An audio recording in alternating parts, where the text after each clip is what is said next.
So betting యాప్స్‌కి సంబంధించి ఇప్పటికే ఇన్‌ఫ్లుయెన్సర్స్‌కి, యూట్యూబర్స్‌కి పంజగుట్ట పోలీసులు 11 మందికి కూడా నోటీసులు ఇచ్చినటువంటి అంశాలు మనం చూసాము. సో, ఈ 11 మంది యూట్యూబర్స్ కానీ, ఇన్‌ఫ్లుయెన్సర్స్ కూడా ఇప్పటికే పంజగుట్ట పోలీస్ స్టేషన్‌కి సంబంధించినటువంటి పోలీసులు ఏదైతే అరెస్ట్‌కి సంబంధించినటువంటి నోటీసులు ఇచ్చారో దానికి వివరణ కోరగా ఈ 11 మంది ఎవరు కూడా అంటే సోమవారం సాయంత్రం వీళ్ళకి నోటీసులు జారీ చేయడం జరిగింది. మంగళవారం ఉదయం సాయంత్రం వరకు కూడా ఉదయం నుంచి వరకు కూడా సాయంత్రం వరకు కూడా వీళ్ళెవరూ కూడా పంజగుట్ట పిఎస్‌కి రావలేదు కాబట్టి ఈ అంశం పైన పోలీసులు కూడా కాస్త సీరియస్‌గా ఉన్నట్టు తెలుస్తుంది. మరోవైపు ఈ 11 మంది ఇన్‌ఫ్లుయెన్సర్స్ ఆర్ యూట్యూబర్స్ వీళ్ళంతా కూడా అబ్స్కాండ్‌లో ఉన్నట్టుగా తెలుస్తుంది. పోలీసులు కూడా వీళ్ళకి సంబంధించినటువంటి డేటాని కలెక్ట్ చేసే పనిలో ఉన్నట్టుగా తెలుస్తుంది. ప్రస్తుతానికి వీళ్ళ ఫోన్లు కూడా స్విచ్ ఆఫ్ వస్తున్నట్టుగా తెలుస్తుంది.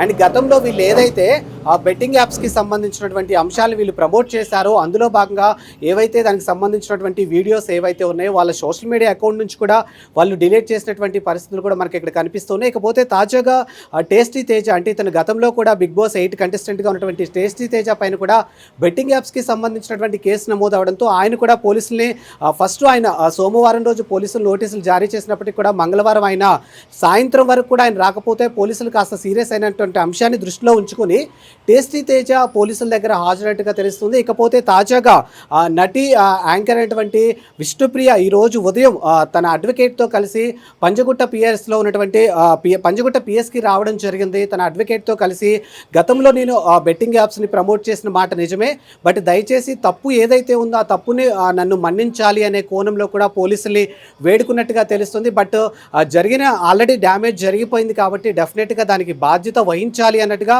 పోలీసులు కూడా వీళ్ళపైన కాస్త సీరియస్గా ఉన్నట్టుగా తెలుస్తుంది. వీళ్ళని అరెస్ట్ చేసి జైలుకు పంపించే పరిస్థితులు కూడా ఉండొచ్చు అనే కోణంలో కూడా తెలుస్తుంది. ప్రస్తుతానికైతే విష్ణుప్రియ మాత్రం తన అడ్వకేట్తో కలిసి ఈరోజు పంజగుట్ట పిఎస్కి రావడం జరిగింది. ఆమెతో పాటు బిగ్ బాస్ 8 కంటెస్టెంట్ అయినటువంటి ఆర్జే శేఖర్ భాష కూడా ఈరోజు పంజగుట్ట పిఎస్కి రావడం జరిగింది. ఈయన 2 రోజుల క్రితం కూడా పంజగుట్ట పిఎస్కి వచ్చి అక్కడ కూడా ఆయన మాట్లాడినటువంటి తీరు మనం చూసాము. వారి స్నేహితులైనటువంటి టేస్టీ తేజ కానీ విష్ణుప్రియ కానీ ఎక్కడో ఈ బెట్టింగ్ యాప్స్కి సంబంధించినటువంటి అంశంలో వాళ్ళకి నోటీసులు రావడంతో కాస్త పానిక్ అవుతూ ఉన్నారు. వాళ్ళు ఖచ్చితంగా 2-3 రోజుల్లో పోలీసుల ముందుకు తీసుకొచ్చే బాధ్యత నాది అన్నట్టుగా శేఖర్ భాష హామీ ఇచ్చినటువంటి వీడియోలు కూడా మనం చూసాం సోషల్ మీడియా వేదికగా. ఇకపోతే తాజాగా ఈరోజు ఉదయం కూడా మియాపూర్ పోలీస్ స్టేషన్లో కూడా పలువురు సినీ సెలబ్రిటీలు అగ్ర హీరోలకి సంబంధించి కానీ అగ్ర హీరోయిన్లకి సంబంధించినటువంటి అంశంలో కూడా కేసులు నమోదైనట్టుగా తెలుస్తుంది. వారికి సంబంధించినటువంటి పేర్లు ఇంకా పూర్తిగా బయటకు రాకపోయినప్పటికీ కూడా సోషల్ మీడియా వేదిక మాత్రం పలువురు అగ్ర హీరోల పేర్లు అయితే బలంగా వినిపిస్తూ ఉన్నాయి. మరి వాళ్ళు ఇప్పుడు పిఎస్కి అటెండ్ అవుతారా, లేకపోతే వాళ్ళ న్యాయవాదుల్ని పంపించి దీనిపైన వివరణ ఇస్తారా అనే కోణంలో కూడా ఇప్పుడు ప్రశ్నలు వినిపిస్తూ ఉన్నాయి. మొత్తానికైతే పోలీసులు మాత్రం ఈ విషయాన్ని మాత్రం చాలా సీరియస్గా తీసుకున్నట్టు తెలుస్తుంది. వీళ్ళపైన ఐటీ యాక్ట్ కింద బిఎన్ఎస్ కింద కూడా వీళ్ళపైన కేసులు నమోదు చేసినట్టుగా తెలుస్తుంది. ఓవరాల్గా పోలీసులు అయితే అంటే ఇప్పటికే పలువురు సెలబ్రిటీలు కానీ పలువురు ఇన్ఫ్లుయెన్సర్స్ కానీ సెల్ఫీ వీడియోలు రిలీజ్ చేయడం జరిగింది. గతంలో మేము బెట్టింగ్ యాప్స్ని ప్రమోట్ చేసిన మాట అయితే నిజమే, దయచేసి మేము చేసినటువంటి తప్పుని గ్రహించాము, సో మమ్మల్ని క్షమించండి అనే కోణంలో కూడా వాళ్ళు సెల్ఫీ వీడియోలు రిలీజ్ చేయడం జరిగింది. బట్ డ్యామేజ్ జరిగింది కాబట్టి ఖచ్చితంగా బాధ్యత వహించాలి అనే కోణంలో కూడా పోలీసులు సీరియస్గా ఉన్నట్టుగా తెలుస్తోంది. మరి ఇప్పుడు ఏదైతే పంజగుట్ట పిఎస్ పరిధిలో జరిగినటువంటి అంశాలు ఏ విధంగా ఉన్నాయో అదే తరహాలో ఇప్పుడు మియాపూర్ పోలీస్ స్టేషన్ పరిధిలో కూడా జరగబోతుంది అనేది కూడా వినిపిస్తుంది.